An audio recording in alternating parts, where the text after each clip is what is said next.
전능하사 천지를 만드신 하나님 아버지를 내가 믿사오니 그 외아들 우리 주 예수 그리스도를 믿사오니 이는 성령으로 잉태하사 동정녀 마리아에게 나시고 본디오 빌라도에게 고난을 받으사 십자가에 못 박혀 죽으시고 장사한 지 사흘 만에 죽은 자 가운데에서 다시 살아났으니 하늘에 오르사 전능하신 하나님의 편에 앉아 계시다가 저리로서 산 자와 죽은 자를 심판하러 오시리라.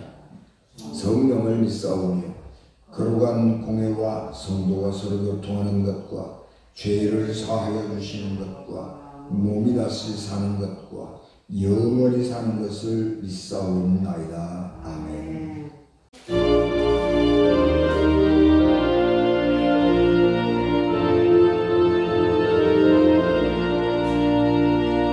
빈들은 마른 불같이 새들은 나의 영혼 주님이 약속한 성령 간절히 기다리네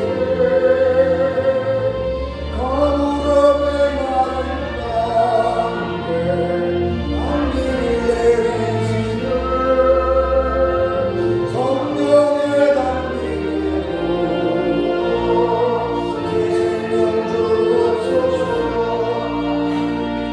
반가운 미소리 들려 상처의 춤을 추네 몸비로 내리는 성령 내게 주옵소서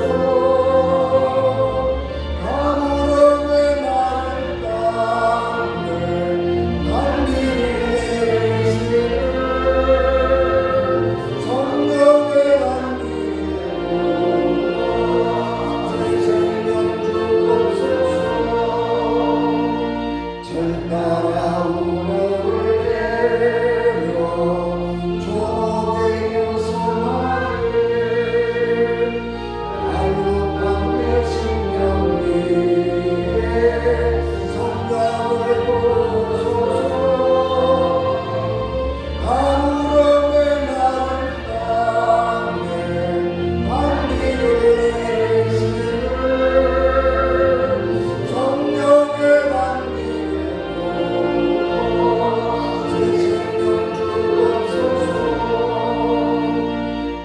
되신 사랑의 언약 얻을 수 있사오랴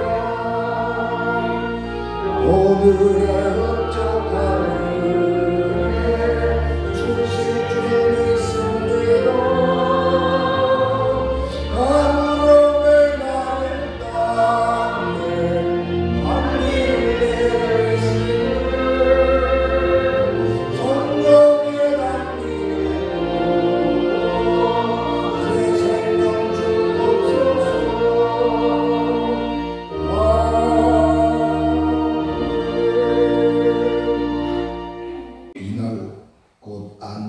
첫날 저녁 때에 제자들이 유대인들을 두려워하여 모인 곳에 문들을 닫았더니 예수께서 오사 가운데 서서 이르시되 너희에게 평강이 있을지어다 이 말씀을 하시고 손과 옆구리를 보이시니 제자들이 주를 보고 기뻐하더라. 예수께서 또 이르시되 너희에게 평강이 있을지어다 아버지께서 나를 보내신 것 같이 나도 너희를 보내노라. 이 말씀을 하시고 그들을 향해서 손을 내시며 이르시되 성령을 받으라. 너희가 누구의 죄든지 사하면 사하여질 것이요 누구의 죄든지 그대로 두면 그대로 있으리라 하시니라. 아멘. 기도하겠습니다. 은혜가 충만하신 아버지 하나님, 부활하신 주님께서 우리들에게 성령을 보내주시고 또 더 풍성한 성령을 주시겠다고 약속하셨고 그 약속대로 우리 주님 우리에게 행하셨습니다.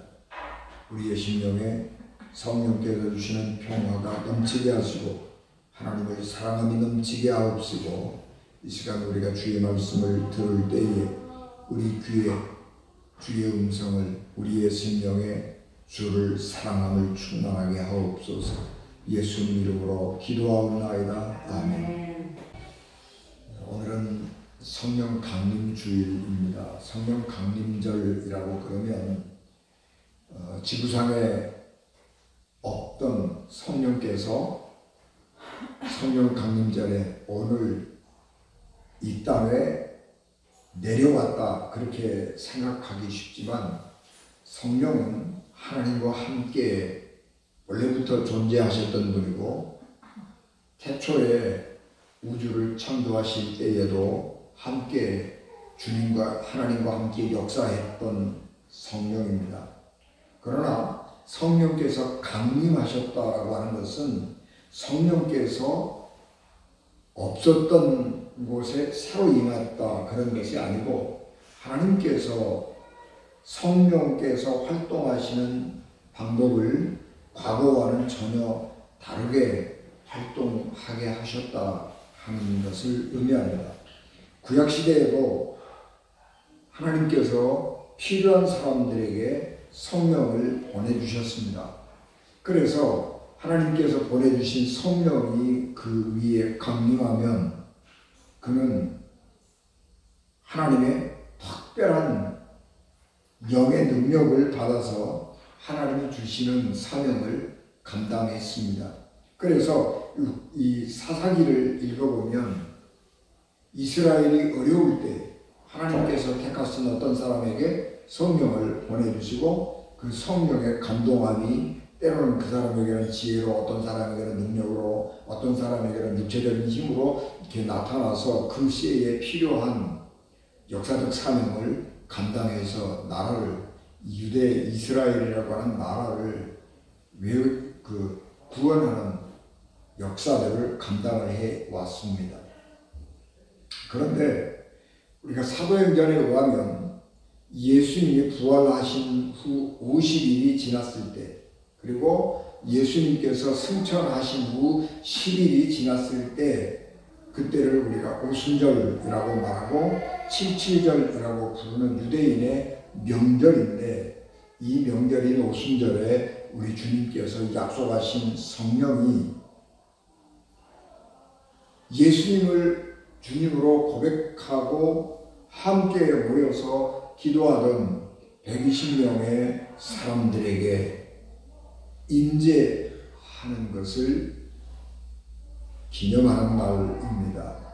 그리고 이 오순절 마가의 다락방에 120명의 사람들이 기도하고 있을 때에 성령이 강림하신 그 현상들을 보면 강한 바람 부는 소리 같은 그 현상이 있었습니다. 그래서 무슨 엄청난 회오리 바람이 부나 보다 그렇게 사람들이 생각하고 있을 때에, 여러분 이 불꽃이 이렇게 피어오를 때에 끝이 갈라지잖아요. 근데 그것이 거꾸로 해서 그 불꽃이 각각 갈라져서 기도하고 있는 사람들의 머리 위에 임했다라고 하는 것입니다. 그래서 그로부터 사람들이 갑자기 변화되었는데 열심히 있는 전도자가 되었습니다. 그래서 나가서 복음을 전하게 되었고, 나가서 예수 그리스도가 이 세상에 메시아라고 전파하게 된 것입니다. 그러나 요한복음 오늘 우리가 봉독한 말씀에는 성령 강림 사건을 조금 다르게 기록하고 있습니다. 예수님께서 부활하신 날 저녁에 제자들이 두려움에 떨어서 문들을 걸어 잠그고 그 안에 있었습니다. 그런데 문을 걸어 잠그고 있는, 그래서 제자들이 모여있는 그곳에 갑자기 예수님이 가운데 나타나셔서 너희들에게 평강이 있을지어다 그렇게 인사를 하면서 제자들을 안심시킨 후에 자신이 십자가에 달려 돌아가신 그분이라고 하는 것을 입증하는 것이죠. 그래서 손을 보여주시고 옆구리를 보여주시면서 내가 십자가에 달려 죽었다가 살아난 바로 그 당사자라고 하는 것을 입증시키는 것입니다. 그리고 제자들이 두려움에서 벗어나게 될 때에 제자들을 향해서 숨을 내쉬며 성령을 받아라. 그렇게 말씀하셨습니다. 그래서 제자들에게 성령이 임하게 되었습니다. 부활하신 예수님께서 제자들에게 두려움을 물리쳐 주시고 성령을 주신 이유는 제자들을 세상으로 보내시기 위한 목적이었습니다. 왜 주님께서 제자들을 세상으로 보내느냐 그러면 세상의 죄를 용서해 주시기 위함입니다. 하나님께서 하나님의 사람들에게 성령을 주셔서 세상으로 보내는 이유는 하나님께서 세상을 그리고 세상 사람들을 구원하고자 하는 하나님의 뜻이 있었기 때문입니다. 하나님이 하나님의 사람들에게 성령을 주어서 세상 밖으로 내보내는 것은 하나님이 이 세상 모든 사람을 구원하시겠다고 하는 의지를 확연하게 드러낸 것입니다. 그래서 하나님은 이 세상 모든 사람들을 구원하시는데 성령을 받은 하나님의 사람들이 선포하는 믿음을 통해서 사람들의 죄를 용서하시고 세상을 구원하려 하십니다. 세상 사람의 죄를 용서하시는 권능은 하나님만이 가지고 있는 권능입니다. 그런데 예수께서 내가 너희 죄를 용서한다, 네 죄를 용서해 주었다 그렇게 선언하셨을 때에 사람들은 아니 하나님만이 가지고 있는 죄를 용서하는 권한을 인간인 예수가 선언한다라고 하면서 예수님을 신성모독죄로 잡아 죽이려 했습니다. 그런데 죄를 용서하는 그 놀라운 권능은 하나님께서 하나님의 아들 예수님에게 나누어 준 것입니다. 수여해 준 것입니다. 그래서 하나님의 위임을 받고 하나님께서 주시는 권능을 받아서 사람들의 죄를 용서해 주는 것입니다. 그런데 오늘 우리 본문 말씀에 의하면 예수님께서 제자들을 세상으로 내보내면서 너희가 나가서 사람들의 죄를 용서하면 용서해 줄 것이고 사람들의 죄를 용서하지 않으면 그대로 있을 것이다. 그렇게 말씀을 하셨습니다. 그런데 우리가 이 말씀을 깊게 잘 생각해야 합니다. 이 말씀은 예수님께서 직접 말씀하심으로 내가 너희 죄를 용서해 준다. 그렇게 하는 것처럼 우리가 하나님의 종들이 사람들의 죄를 용서해 주는 권한을 가졌다라고 하는 것은 아닙니다.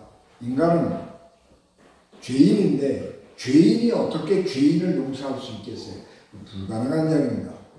예수께서 인간의 죄를 용서해 줄 수 있는 것은 예수님은 죄가 없으신 분이기 때문에 죄를 용서해 주실 수 있는 분이지만 인간은 죄 가운데 살고 있을 뿐만 아니라 죄인이기 때문에 같은 죄인을 용서할 수가 없는 거죠. 그렇기 때문에 예수님께서 너희가 누구의 죄든지 사하면 사해질 것이고 누구의 죄든지 그대로 두면 그대로 있으리라 라고 하는 이 말씀은 우리가 어떻게 해석을 해야 되느냐 그러면 너희가 사람들에게 예수 그리스도를 전파한 후에 그 사람들이 예수 그리스도를 구주로 고백하고 나와서 세례를 받으면 사람들이 죄가 용서받을 것입니다. 세례를 통해서 사람들의 죄를 완전히 깨끗하게 씻겨주실 것입니다.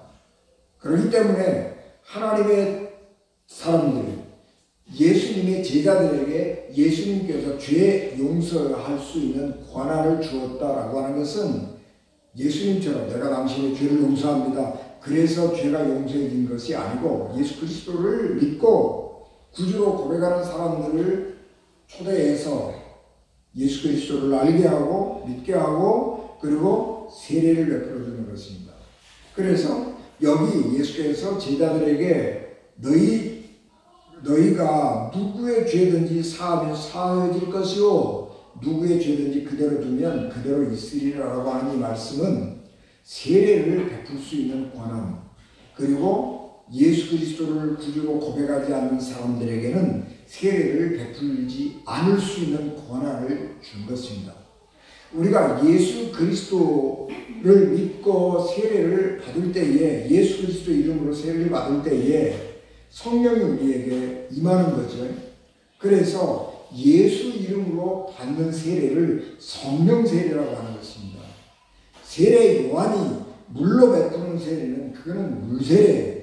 그런데 성령은 똑같이 세례 요한이 물로 세례를 베풀고 예수 그리스도의 이름으로 우리가 똑같이 세례를 베푸는데 차이는 뭐냐 그러면 세례 요한의 세례는 예수님의 이름이 없습니다. 그래서 그것은 단지 물세례예요.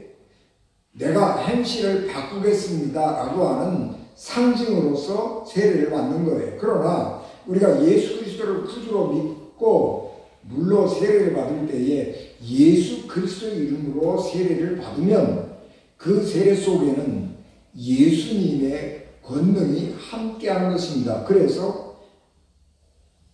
그 예수님의 이름으로 세례를 받을 때에 성령이 함께 역사합니다. 그래서 그 세례를 성령 세례라 그렇게 요한의 물세례와 구별지어서 설명하는 것이고, 성령께서 임했다라고 하는 것은 사람들의 죄가 용서함 받았다라고 하는 것을 의미하는 것입니다. 왜냐 그러면 성령은 인간의 죄가 있는 곳에 머무를 수 없기 때문입니다. 성령께서 임재했다고 하는 것은 죄가 없어졌다고 하는 것을 의미하기 때문에 세례를 베푸는 권한, 세례를 거절할 수 있는 권한이 죄를 사해주는 권한으로 죄를 용서해주지 않을 수 있는 권한과 같은 것이다. 그렇게 성경을 해석하는 것이 옳은 것입니다.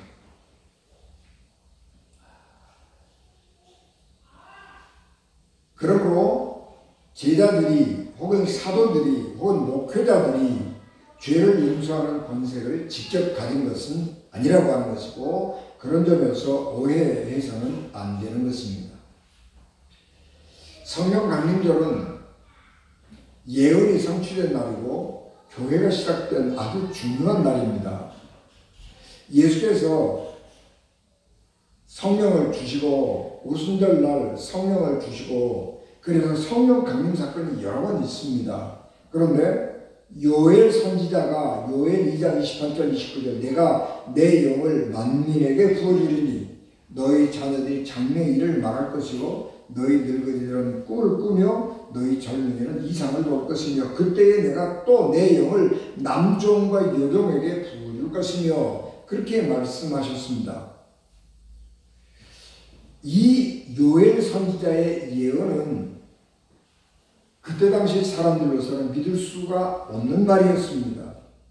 그들이 경험했던 성령 강림이라고 하는 것은 특별한 예언자, 특별한 영적 지도자들에게만 하나님이 성령을 주신 것을 경험했기 때문입니다.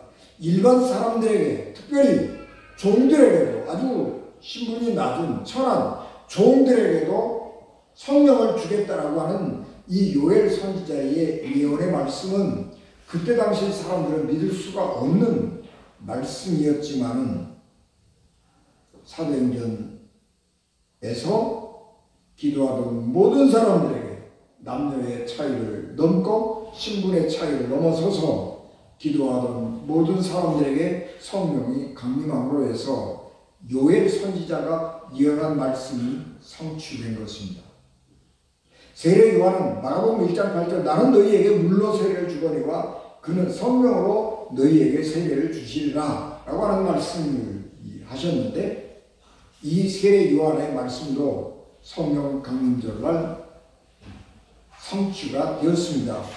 그래서 예수 그리스도 이름으로 기도할 때에 성령께서 기도하던 사람들 위에 임하게 되었고, 그래서 그 사람들은 물로 세례를 받은 것이 아니고 성령으로 세례를 받은 사람이 되었습니다. 뿐만 아니라 예수께서 사도행전 1장 8절 말씀에 오직 성령이 너희에게 임하시면 너희가 권능을 받고 예루살렘과 온 유대와 사마리아와 땅끝까지 이르러 내 증인이 되리라 그렇게 말씀하셨는데, 마가의 다락방에서 기도하던 120명의 하나님 예수 그리스도를 믿는 사람들이 성령을 받고 난 후에 방언을 말하게 되었습니다. 그래서 그때 당시 6월절 축제를 지키기 위해서 세계 각지에서 유대인들 또는 유대교로 개종한 사람들이 순례를 와서 예루살렘에 머물러서 있었는데 외국인들에게 통역 없이 외국어로 바로 복음을 전할 수 있게 되었고 외국인들이 자기 나라 말로 복음을 들을 수 있는 놀라운 기회가 마련된 것입니다. 그래서 예수님의 제자들이 예수 그리스도를 구주로 고백하는 사람들이 어디에 가든지 복음을 전파하는 하나님의 사역자들이 된 것입니다. 그래서 땅 끝까지 이르러서 증인이 될 수 있었고 땅 끝에서부터 온 사람들에게 예수 그리스도를 전하는 증인이 될 수 있었던 것입니다. 이처럼 성령 강림 사건은 성경에서 예언자들이 또는 세례 요한이 예수님께서 직접 하신 예언의 말씀들이 성취되었다고 하는 점에서 굉장히 소중한 날이고 또 우리가 기억해야 할 날입니다. 오늘 우리들은 삶이 너무 다양해졌지요. 그래서 우리들의 삶이 굉장히 다양해졌음에도 불구하고 성령은 그 다양한 우리들의 삶 가운데 찾아오시고 역사하십니다. 우리가 성령께서 역사하시는 모습을 보면 굉장히 다양한 모습으로 일하고 계십니다. 그래서 어느 우리의 상황이 어떠하든지 간에 성령은 그 모든 상황 가운데서 우리와 함께 하시고 하나님의 능력을 우리에게 증거하고 계십니다. 예수님이 십자가에 달려 돌아가셨지요. 예수님은 선생님이고 우리가 나쁘게 얘기하면 우두머리잖아요. 우두머리를 어떤 한 단체가 있었는데 그 주모자 우두머리를 잡아서 죽여버렸다면 이게 나머지 잔당들도 잡아 죽여야 완전히 뿌리가 뽑히겠지요. 그러니까 예수님을 잡아다가 죽여버렸다고 그러면 예수님을 따르던 사람들 다 알려져 있는데 그 사람들도 잡아다가 처형할 가능성이 높은 거죠. 그래서 제자들이 두려워하면서 어떻게 해야 좋을지 몰라 하고 있을 때에 주님께서 나타나셨습니다. 그리고 그들에게 두려워하지 말아라, 안심해라, 그렇게 하시면서 자기를 드러내는 거죠. 그리고 평안하라, 그렇게 말씀하십니다. 두려워하는 제자들에게 나타난 예수님께서 첫 마디가 두려워 말아라. 또 인사가 평안하뇨, 평강이 있을지어다, 그렇게 인사를 한 것입니다.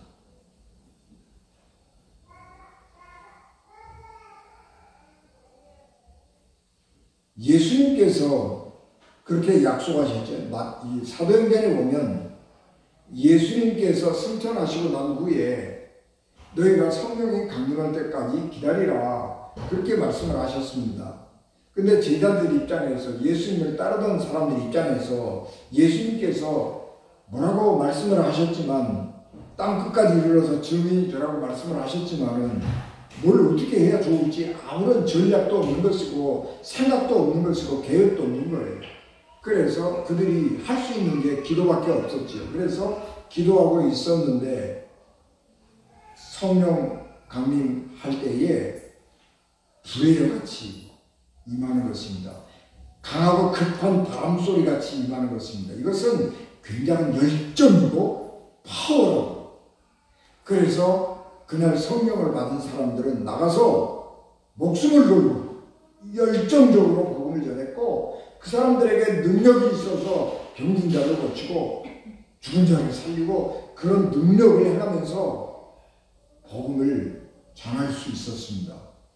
그래서 불같은 성령을 받은 사람들은 마음이 불타올라서 있을 수가 없어서 밖에 나가서 목숨을 걸고 전도하고 복음을 전했습니다. 예수님께서 세례 요한에게 세례를 받으시고 물에서 올라오실 때에 비둘기 같은 성령이 예수님의 위에 임했습니다. 그것은 예수님의 사역이 매우 온화한 사역일 것을 알려주는 것입니다. 그래서 예수님은 어떤 대적자들에게도, 예수님을 반대하는 어떤 사람들에게도 온유하게 대했고, 그 사람들을 포용했고, 그 사람들을 사랑으로 끊어 안으면서 사역을 감당했습니다. 심지어는 자기를 죽이려는 사람들 앞에서도 자기에게 불리하지만 아무 말을 하지 않습니다. 그래서 잠잠히 끌려가면서 자기의 불이익을 감수하면서 하나님의 온유하심을 드러내는 것입니다. 그래서 성령은 굉장히 다양한 모습으로 다양한 사람들 상황 가운데 임재해서 다양한 상황 가운데 있는 사람들이 각각의 자리에서 하나님의 일을 감당할 수 있도록 도왔습니다. 그렇기 때문에 우리는 성령의 역사를 좁은 소견으로 제한해서는 안 됩니다. 나의 짧은 소견을 가지고 고집하면 하나님의 역사를 제한하는 잘못을 범할 수 있습니다. 그러므로 우리는 성령께서 하시는 일을 기도 중에 깊게 관찰하는 믿음을 가져야 합니다. 내가 어떤 생각을, 좋은 생각을 했다고 그래서 그 생각이 반드시 옳은 생각이 아니기 때문에 우리는 기도하면서 하나님이 어떻게 일하시는지를 살피고 어떻게 하는 것이 하나님의 일을 올바로 하는 것인지를 깊게 성찰하면서 하나님께서 역사하시는 대로 순종하며 따라가야 하는 것입니다. 신앙생활하면서 우리는 다양한 성령 체험을 하기도 하고 다양한 신앙 경험들을 갖게 됩니다. 그런데 우리는 나와 다른 경험을 한 사람들이 있고 나와 다르게 신앙생활하는 사람들이 있게 되는데 그때에 자기의 기준을 가지고 다른 사람들을 평가하거나 비판해서는 안 됩니다. 우리가 어떤 사람이 하나님의 놀라운 경험을 하기도 하고 어떤 사람이 하나님의 놀라운 일을 감당하기도 하는데 그것을 우리가 쉽사리 비판하지 말아야 할 것은 그 사람의 열매가 어떠한 것인가를 지켜보아야 할 것이기 때문입니다. 우리 기독교 짧은 120년 기독교 역사 가운데에서 특별히 우리로부터 가장 가까운 한 50년 전 요 상황 가운데 보면 한국에 정말 유수한 능력자들이 있었고 유수한 하나님의 종들이 있었습니다. 그런데 어떤 사람이 진짜로 하나님의 종이었는가 하는 것은 그 열매를 보고 판단할 수 있는 것입니다. 한때 어마어마하게 놀라운 능력을 행했다고 할지라도 그 열매가 좋지 못했던 사람들 많이 있어요. 전도관의 박태선 같은 사람들. 굉장히 달라요. 그래서 우리는 그 열매를 보고 그 사람을 판단해야지 그 사람이 지금 하고 있는 어떤 행위를 가지고 하나님의 뜻이다 아니다를 판단하는 것은 상당히 조심해야 된다라고 하는 것입니다. 예수께서 제자들에게 성령을 주시는 이유는 세상으로 보내기 위함입니다. 내가 너희를 세상으로 보낸다. 그렇게 하시면서 성령을 받으라 말씀하셨습니다. 그리스도인들은 세상을 벗어나서 홀로 나만의 세계를 만들고 하나님만 섬기고 사는 사람이 아닙니다. 그리스도인들은 수도원에 들어가서 아무 일도 하지 아니하고 기도하고 말씀 읽고 그렇게 사는 것이 믿음 생활을 제일 잘한다라고 말할 수 없다는 것입니다. 왜냐하면 주님께서는 우리에게 너희들 세상으로 가라고 말씀하시기 때문입니다. 그래서 우리 그리스도인들은 세상 가운데서 살아야 하는 것입니다. 그런데 세상 가운데서 우리가 그리스도인으로 살아가려고 하면 성령의 동심이 없이는 하나님의 능력을 힘입지 아니하고는 우리가 하나님의 사람으로 세상 가운데서 살 수가 없는 것입니다. 그래서 우리 주님께서 세상으로 가는, 세상에서 사는 그리스도인들에게 성령을 주시는 것입니다. 그리스도인들은 이 세상 가운데 살면서 이 세상을 하나님의 나라로 만들어야 할 사명을 갖습니다. 그러기 위해서 우리는 이 세상에서 복음의 증인이 되어야 합니다. 복음의 증인이 된다라고 하는 말은 복음 전도자가 된다라고 하는 말과 같은 것입니다. 복음 전도자가 된다는 것은 우리가 나같이 목회자가 된다거나 선교사가 되어서 외국에 나가서 복음을 전하는 사람이 되어야 한다라고 하는 것은 아닌 것입니다. 복음을 전하는 방식은 시대에 따라 다를 수 있고 상황에 따라 다를 수 있고 사명에 따라 다를 수 있습니다. 하나님의 일을 하는데 어떤 사람들에게는 선지자요, 어떤 사람은 예언자요, 어떤 사람은 목사요, 교사요, 선교사로 하나님께서 각각 다르게 사용하십니다. 그러나 분명한 것은 우리가 각각 사역하는 것은 다르고 살아가는 모습은 다를지라도 그 모습 속에서 우리가 복음의 증인이 되어야 하는 것은 분명한 사실입니다.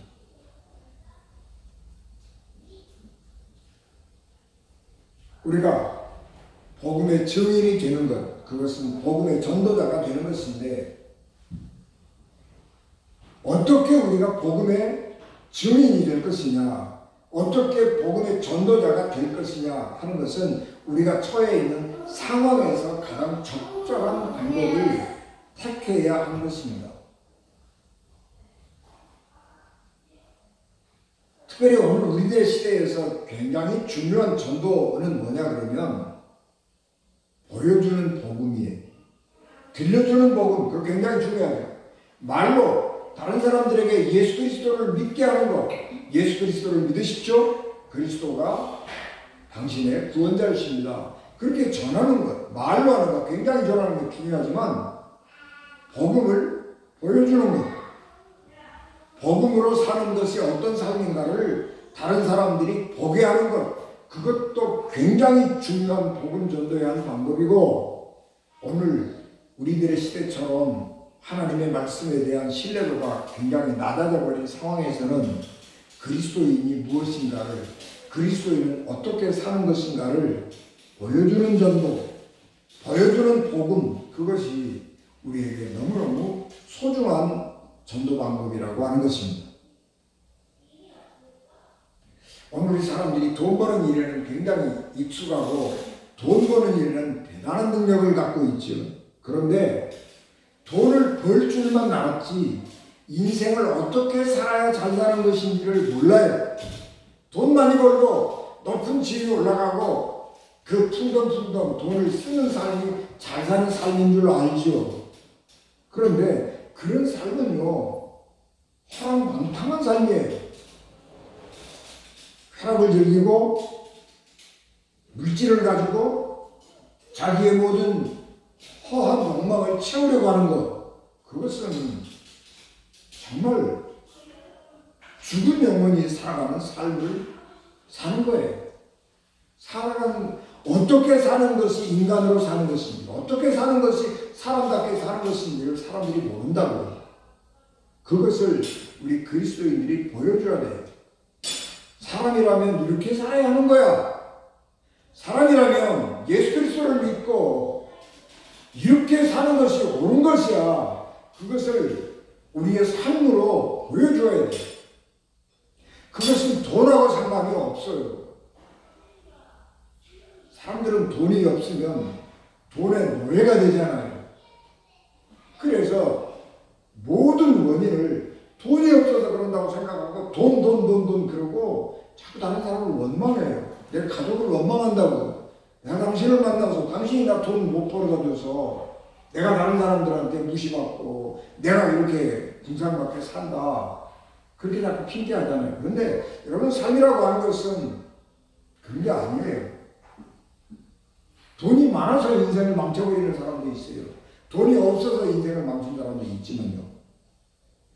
돈과 상관이 없어요. 인간이 인간답게 살아가는 것, 그것은 하나님 말씀 앞에 설 때에 가능한 것이고 성령의 능력을 힘입을 때 가능한 것입니다.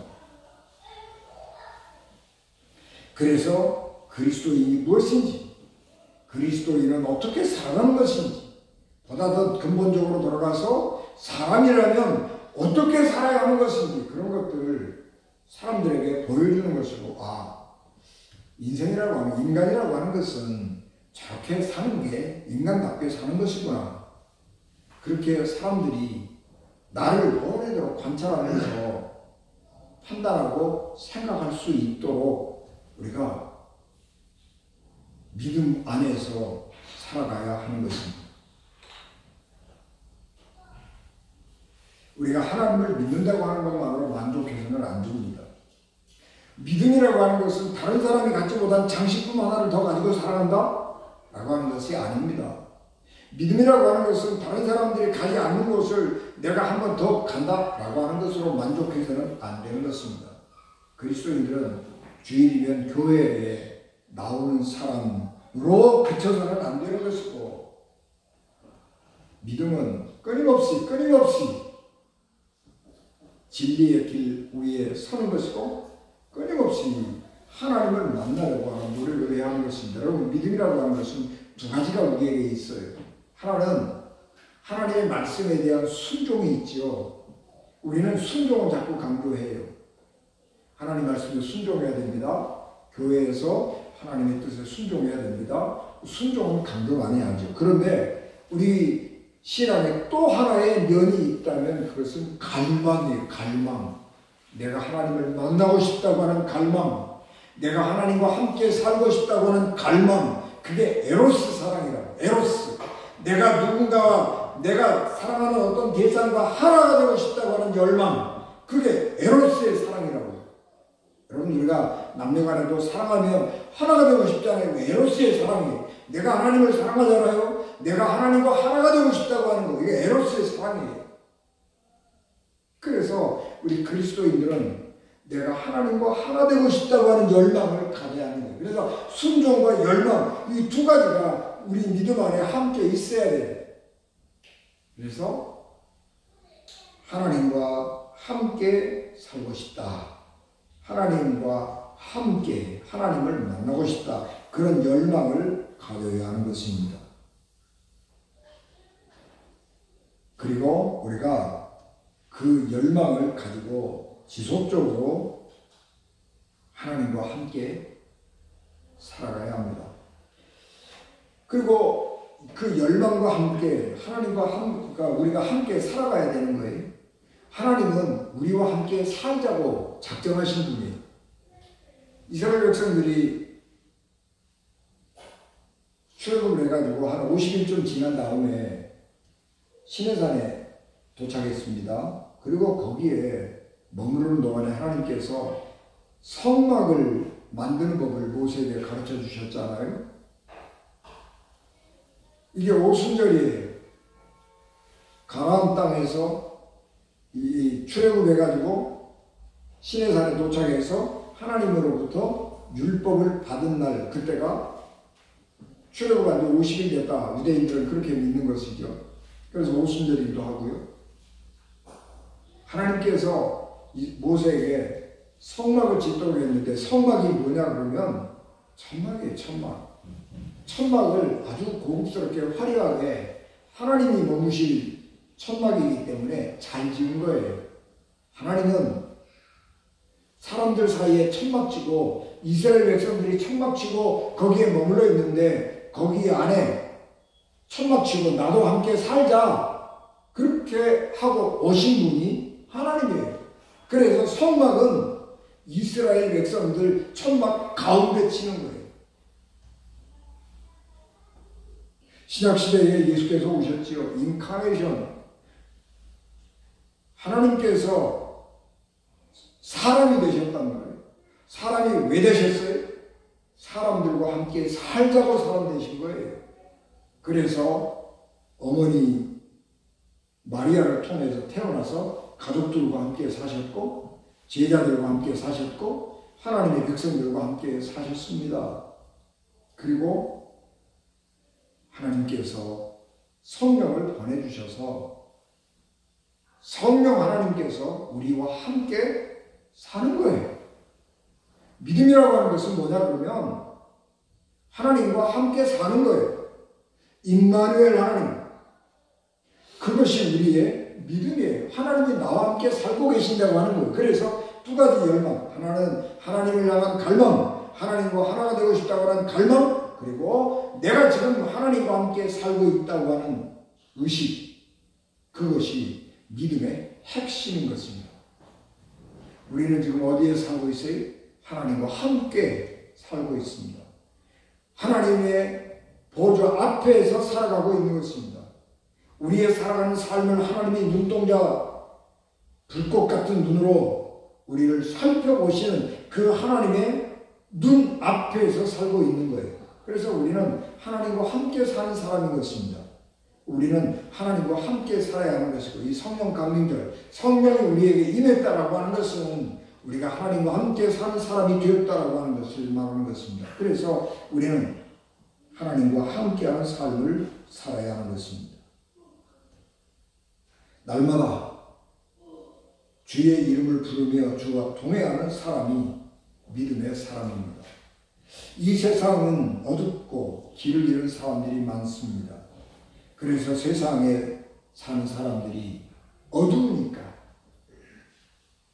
길을 잃어버렸으니까 무엇인가 취해서 살고 싶어 하지요. 맨정신으로 살기 어려우니까 어디인가 취해서 그냥 자기도 세상 사는 대로 흘러가고 그렇게 정신없이 살고 싶은 거예요. 그래서 취하는 거예요. 우리는 그런데 성령에 취한 사람들입니다. 그래서 하나님과 함께 살고 싶은 것이고 하나님의 사람들과 함께 살고 싶은 열망을 갖게 됩니다. 그래서 우리는 성령의 세술에 취해서 하나님 주시는 힘과 능력으로 하나님과 함께 하나님의 사람들과 함께 은혜와 축복 안에서 살아가는 은진가족 되시길 주 예수 그리스도 이름으로 축복합니다. 아멘. 기도하겠습니다. 은혜가 충만하신 내 아버지 하나님, 주의 은혜와 사랑을 감사합니다. 성령 강림절 이 땅에 성령을 보내주신 주님, 우리의 생명에도 성령을 충만하게 주셔서 하나님과 만나고 하나님과 함께 살고 싶은 믿음의 열망이 우리 가슴 속에서 끊임없이 솟아나게 하셔서 세상과 다른 삶, 세상 사람들이 가지 않는 생명의 길, 좁은 길로 달려가는 저희들 되게 하옵소서. 예수님 이름으로 기도하옵나이다. 아멘.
우리를 하나님 나라로 인도하시는 예수 그리스도의 은혜와 죄인들을 구원하시려고 자기 아들을 십자가에 버리신 하나님 아버지의 극진하신 사랑하심과 성령님의 감동, 감화, 역사, 위로, 교통, 내게 주관하시니 예배를 맞춰 돌아가는 사랑하는 성도들 생명과 가정과 기업과 자녀들 위해 피값으로 세우신 우리 언제인 교회 위에 지금부터 영원히 함께 하시기를 간절히 축원하옵나이다. 아멘.